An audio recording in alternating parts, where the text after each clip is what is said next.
Thanks for watching. Drop a comment and let me know where you're tuning in from. I love seeing how far these stories travel.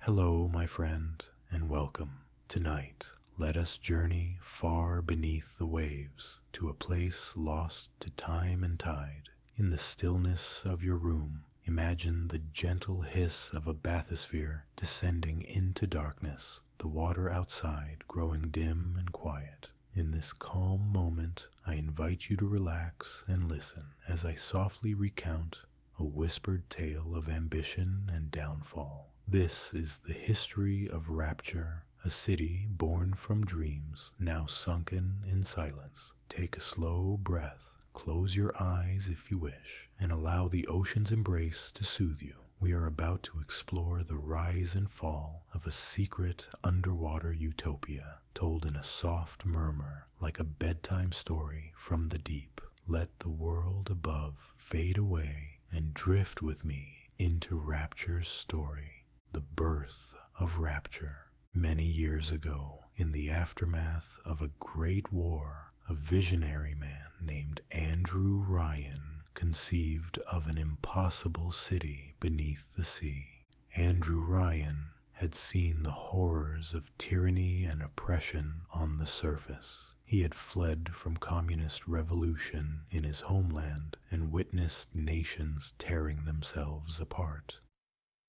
He believed that the parasites of the world, those who demanded the sweat of others' brows, would ultimately poison human achievement.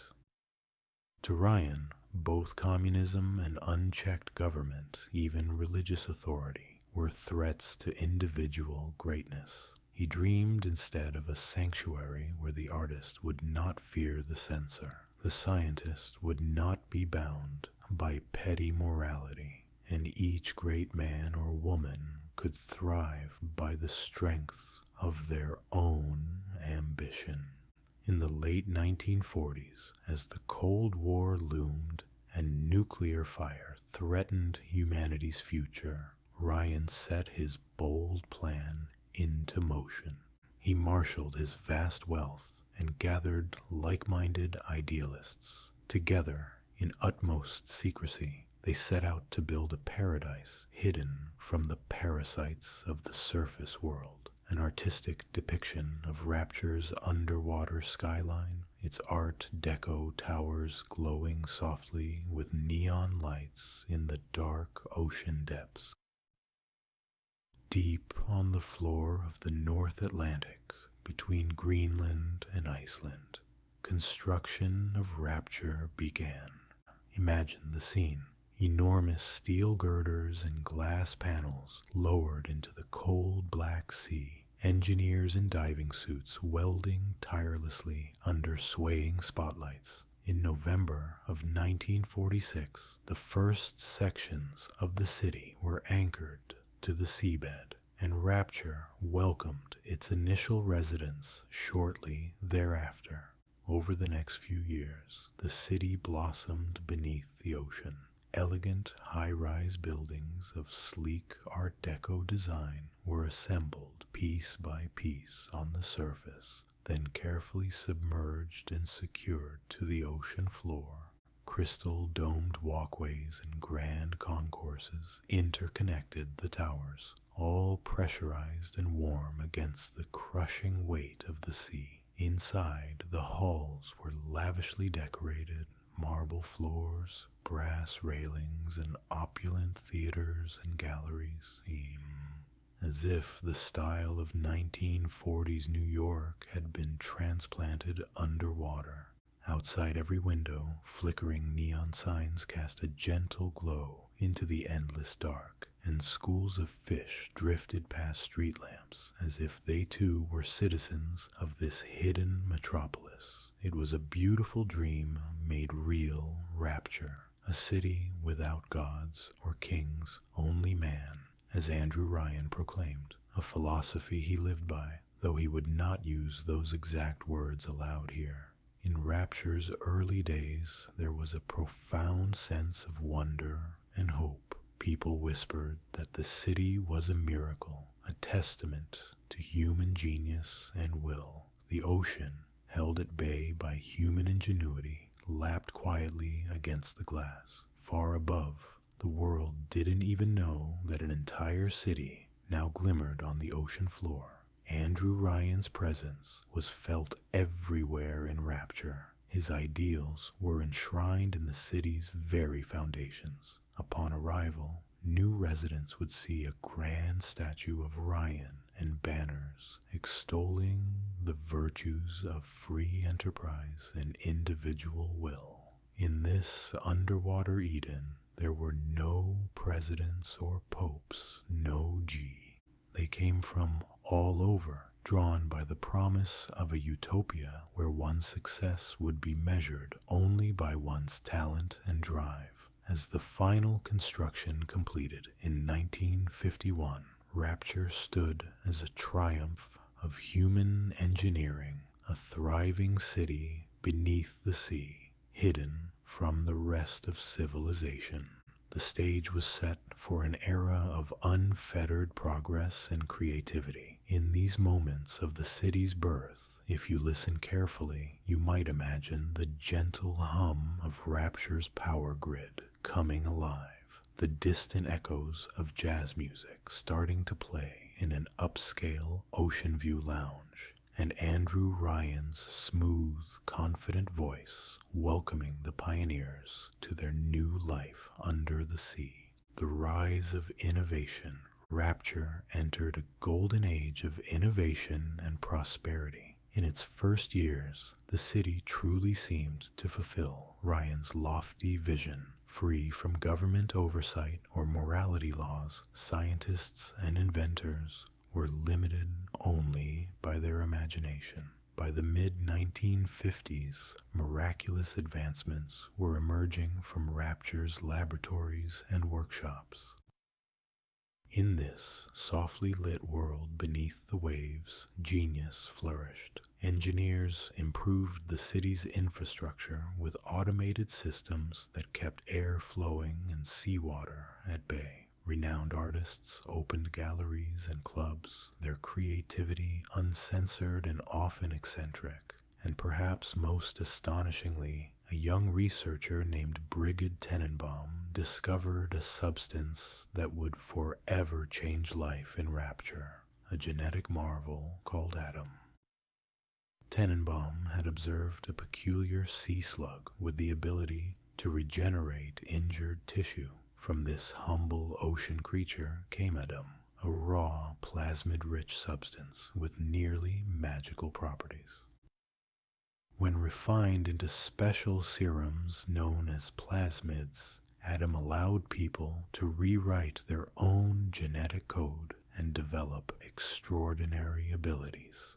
Citizens of Rapture could now literally evolve themselves at will. In hushed excitement, they lined up at Gatherer's Garden vending machines to purchase plasmids that promised to enhance and transform. Imagine, in a softly glowing clinic or shop, a Rapture resident receiving an injection and moments later being able to light a cigarette with a snap of their fingers or lift heavy equipment with a mere thought. With Atom and plasmids, the impossible became possible. People redesigned their physical appearance on a whim, healed chronic ailments overnight, and embraced fantastical conveniences. The city's advertisements praised gene tonics that could make a man stronger, a woman more beautiful, or give anyone willing to pay the ability to shoot lightning from their hands. All of it was done in the name of progress and personal improvement, unfettered by regulations. Science had become the new god of Rapture, and innovation was limited only by one's ambition. For a time, Atom truly seemed like a miracle. Entire industries sprung up around genetic modification. A company called Fontaine Futuristics, led by the shrewd businessman Frank Fontaine, pioneered the mass production of plasmids and gene tonics. The economy boomed as Rapture's citizens eagerly spent their earnings on the latest genetic enhancements. In daily life, plasmids became as common as electricity, used for everything from lighting up rooms to defending oneself from the occasional rogue wildlife that wandered in from the ocean depths. The very infrastructure of Rapture adapted. Maintenance workers donned giant diving suits, the first big daddies, to weld leaking pipes and keep the subsea city in good repair. These lumbering figures could be seen tramping along the seafloor outside, fixing foundations, their eyes glowing in the murk. They were gentle giants then, caretakers of the city, and their muffled whale-like calls reverberated through Rapture's halls in the evenings. The city thrived on technological wonders and artistic freedom.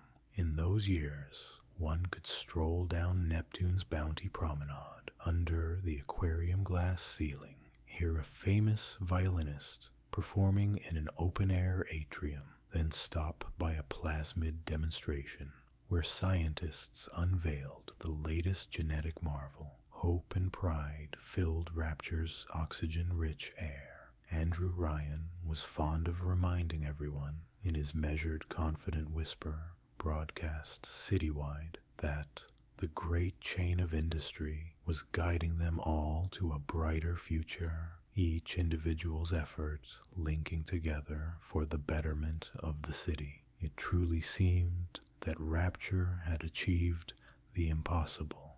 Utopia of freedom, hidden from the outside world, powered by human genius alone. Yet, even as Rapture shone at its brightest, subtle signs of strain began to appear beneath the gleaming surface. Progress in Rapture was a double-edged sword. The very freedom that allowed unchecked innovation also meant no one reined in excess or ethical dangers. People were pushing the limits of nature and sometimes sanity in pursuit of their dreams. In the laboratories, a brilliant doctor named Steinman developed cosmetic surgery techniques that verged on the grotesque as he chased an ever-elusive standard of perfection. In the theaters, artists like Sander Cohen crafted mesmerizing works, but some whispered that their isolation bred madness. And quietly, an undercurrent of dependency was forming. Adam, the miracle, was becoming an addictive crutch. Many citizens had begun to rely on regular genetic alterations to feel important or whole. Just beneath Rapture's golden facade, cracks were forming in the grand society Andrew Ryan had built. Cracks in utopia. For all its wonder, Rapture was never truly free of human nature. As the city matured, inequality and tension took root in this supposed paradise. Andrew Ryan's philosophy celebrated the strong and the talented, but in practice, not everyone could be a tycoon or a prodigy. A distinct class divide emerged between Rapture's haves and have-nots.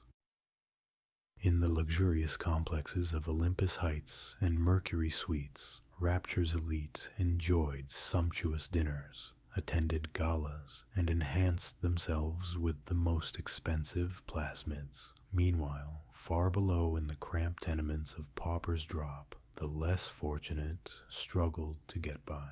There were no social support programs in Rapture, no charities or government aid. Ryan had outlawed such things, deriding them as parasitic indulgences. Those who failed to prosper by their own means found themselves utterly destitute. By the mid-1950s, gatherings of the disillusioned filled the dingy bars in Rapture's lower levels, muttering that Ryan's utopia felt cold and cruel.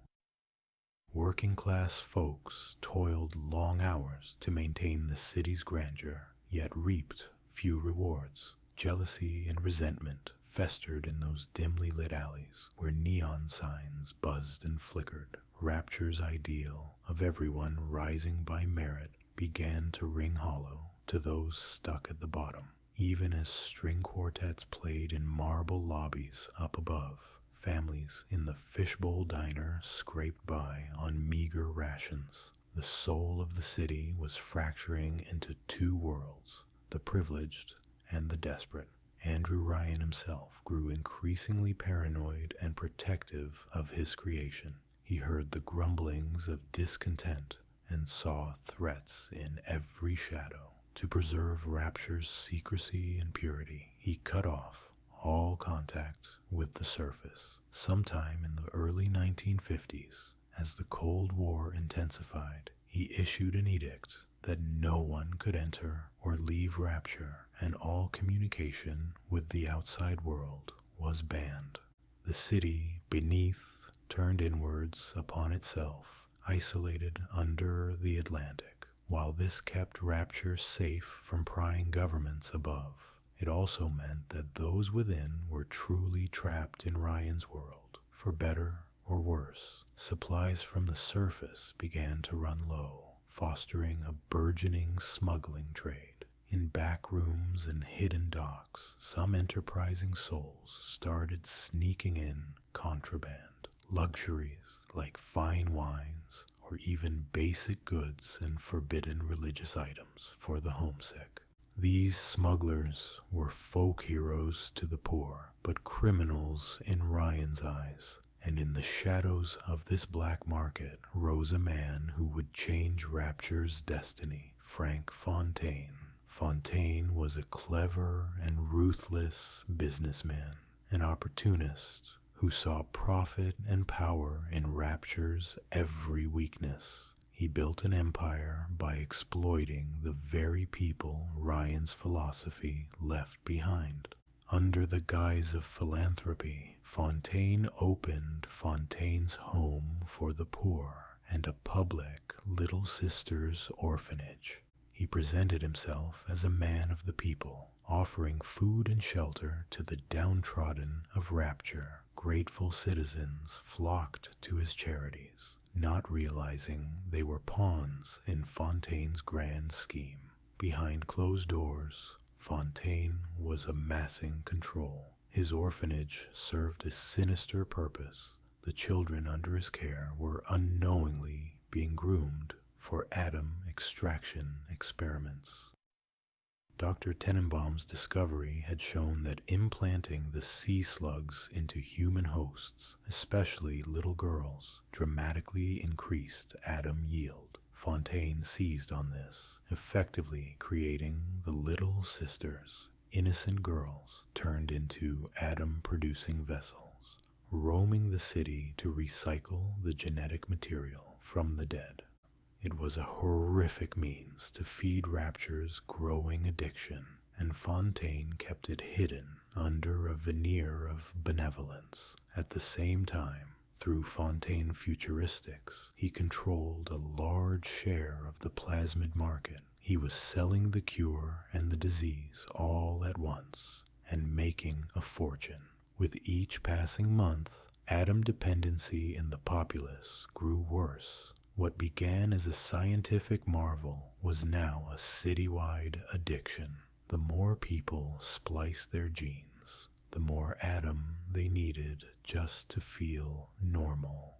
Tolerance built quickly. A single plasmid that once made you feel powerful eventually wasn't enough, and so citizens craved more and stronger alterations.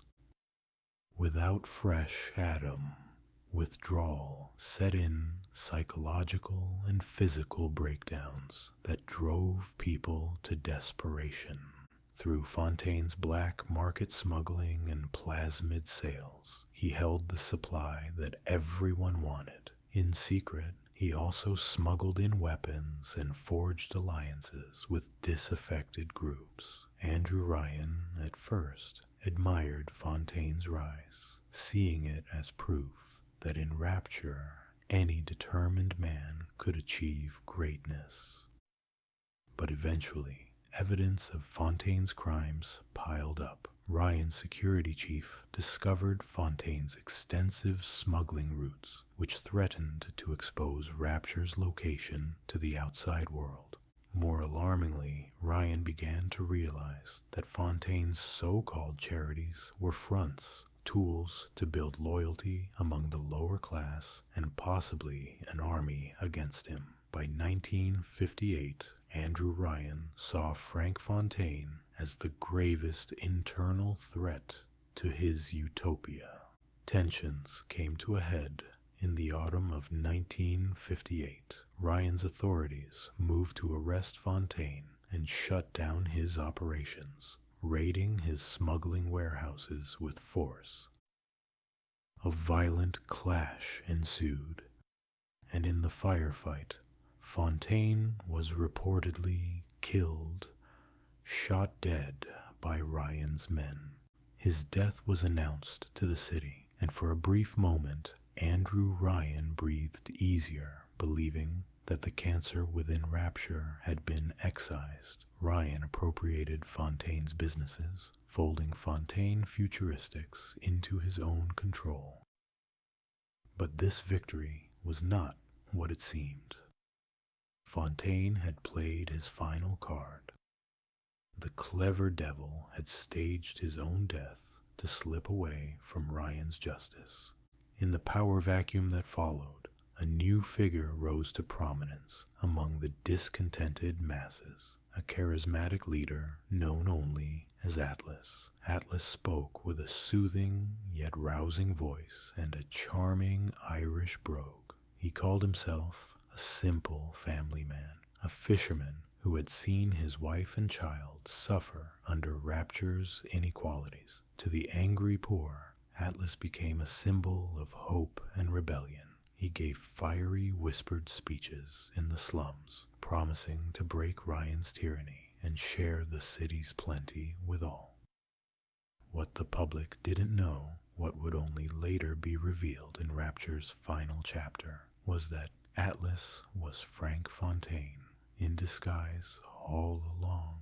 Reinvented with a new persona, Fontaine as Atlas masterfully directed the resentment of Rapture's underclass toward one goal, overthrowing Andrew Ryan. Throughout 1958, Atlas gathered followers in secret. He stockpiled weapons and plasmids, recruiting the very people Fontaine had sheltered in his poorhouses. Meanwhile, Andrew Ryan became increasingly authoritarian, tightening his grip on the city he built. In response to rising unrest, Ryan dissolved Rapture's few democratic institutions, including the Central Council, and ruled by decree.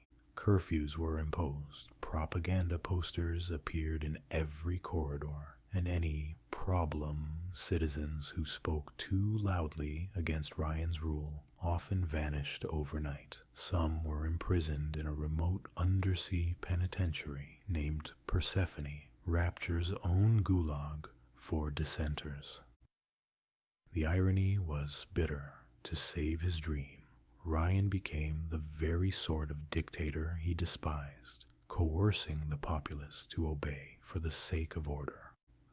But these extreme measures only fueled the anger in Rapture's underbelly. The city was a powder keg, and as the year drew to a close, Atlas was ready to light the fuse. The Fall. On the night of December 31st, 1958, while the rich of Rapture gathered in their glittering ballrooms to celebrate the new year, Atlas struck. In the midst of a lavish New Year's Eve party at the Kashmir restaurant, chaos erupted. Working-class men and women, armed and spliced up under Atlas's guidance, launched coordinated attacks across the city. What began as rioting quickly escalated into a full-blown uprising. The 1958 New Year's Eve riots, the spark that ignited Rapture's civil war.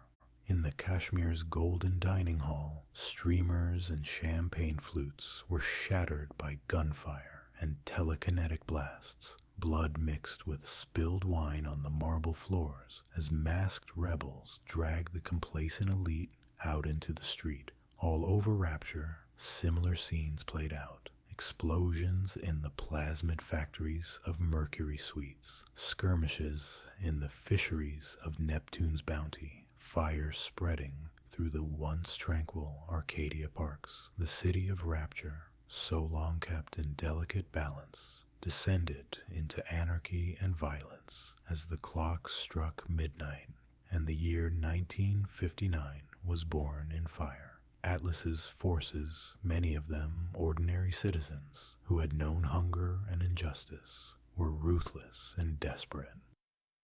They called themselves the Vox Populi, the voice of the people, though that term would never reach the surface. In response, Andrew Ryan rallied those still loyal to him, security officers, prosperous families, and anyone who still believed in Rapture's founding ideals. The clashes that followed were unlike fire and lightning danced in the underwater streets as splicers hurled flames from their fingertips or electrocuted foes with a mere gesture. Hulking brutes with grotesque strength achieved by heavy splicing tore doors off hinges. Telekinetic sent shattered glass and debris slicing through the halls.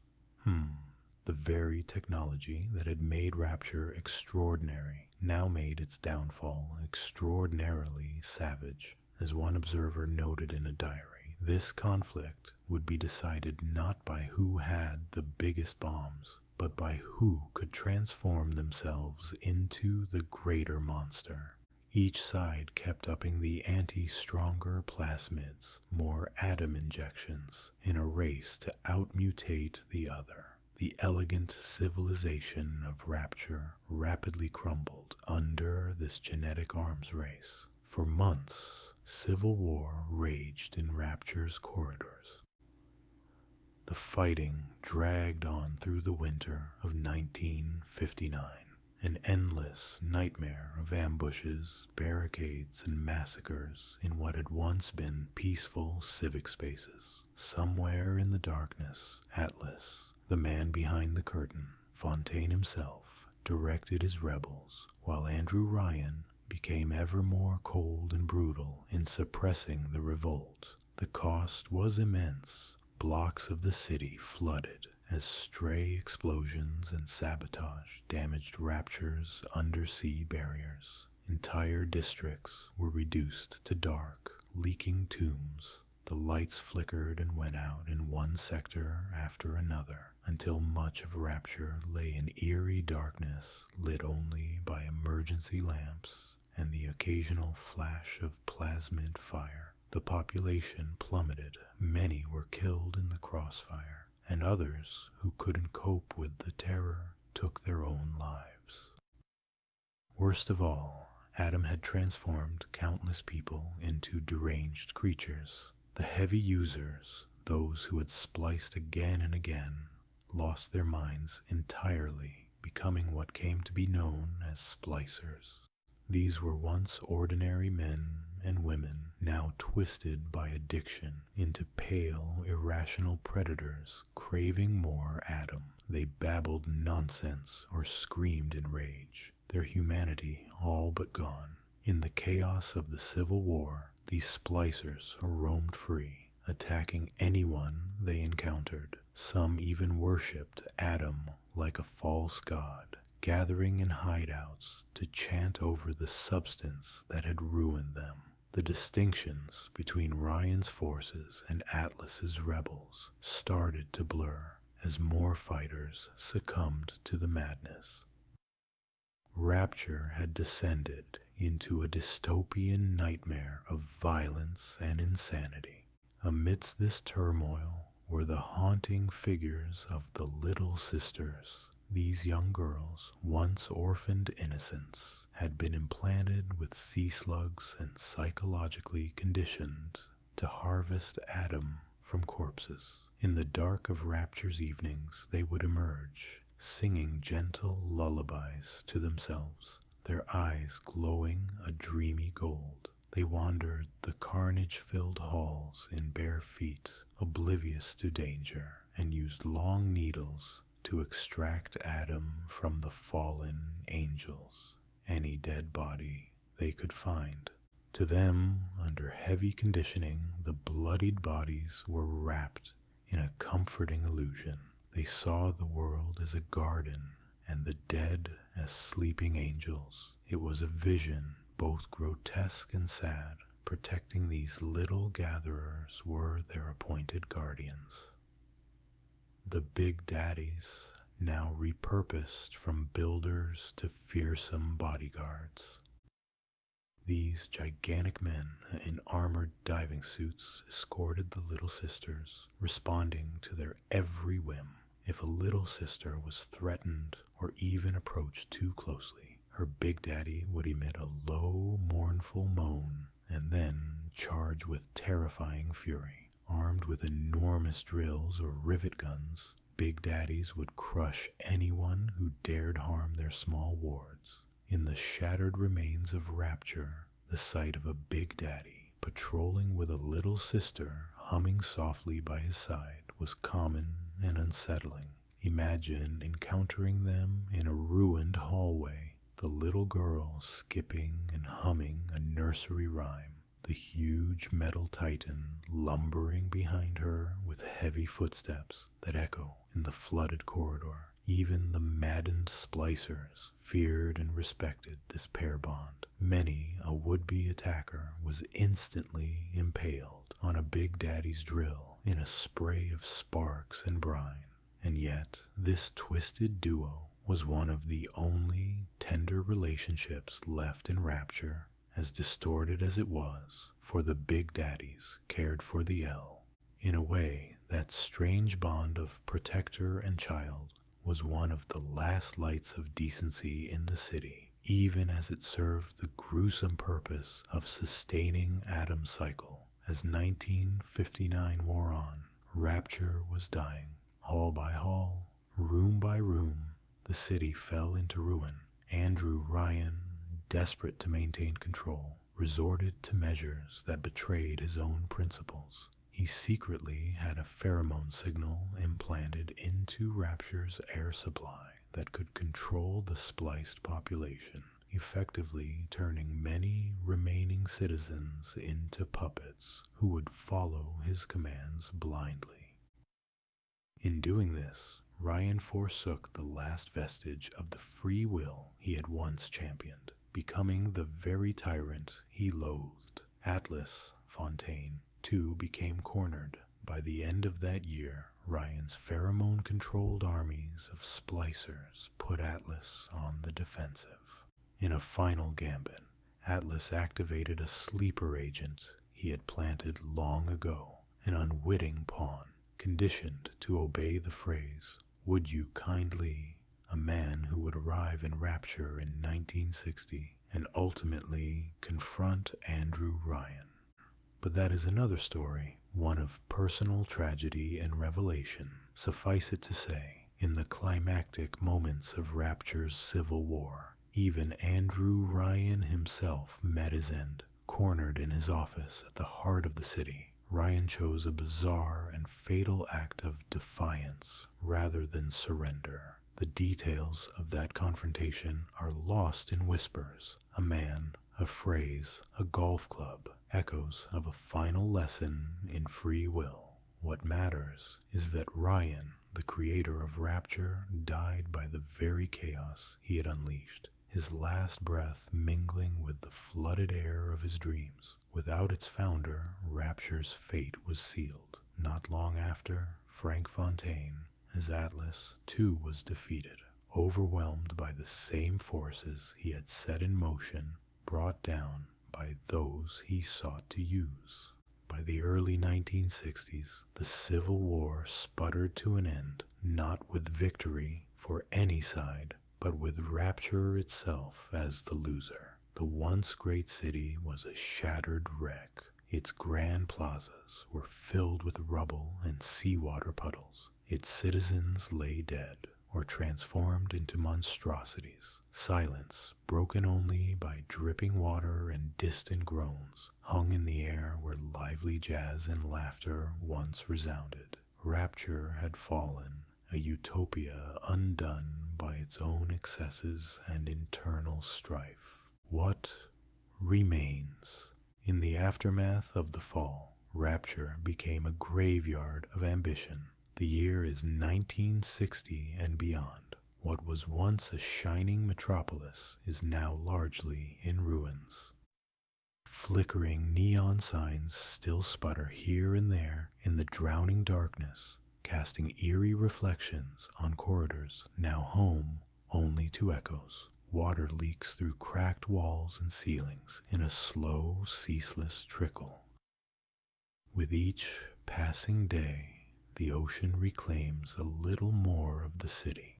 Entire districts, like Apollo Square and Dionysus Park, have gone completely dark and flooded, their entrances sealed by pressure and debris. Coral and seaweed creep in, entwining around Art Deco statues and long-dead vending machines. The once constant hum of elevators and generators is largely silent. Only a few backup systems keep minimal power running in isolated sections of Rapture. In some hallways, the emergency lights still glow a dim red, illuminating slogans on the walls like ironic epitaphs, signs that read, "Opportunity awaits," now tilted and smeared with algae. Rapture's few survivors have mostly either escaped or become something less than human. In the years following the Civil War, a handful of people tried to pick up the pieces. One notable figure, Dr. Sophia Lamb, a psychiatrist and political idealist who had opposed Ryan, emerged from the chaos to gather those who remained into a cult-like collective called the Rapture family. For a time, Lamb's followers occupied some sections of the city, preaching altruism and unity in stark contrast to Ryan's individualism. They attempted to rebuild society amid the wreckage, but their methods were extreme and indoctrinating. Lamb's regime eventually led to further destruction, another series of confrontations that collapsed whole districts. Siren Alley, Persephone Prison by 1968.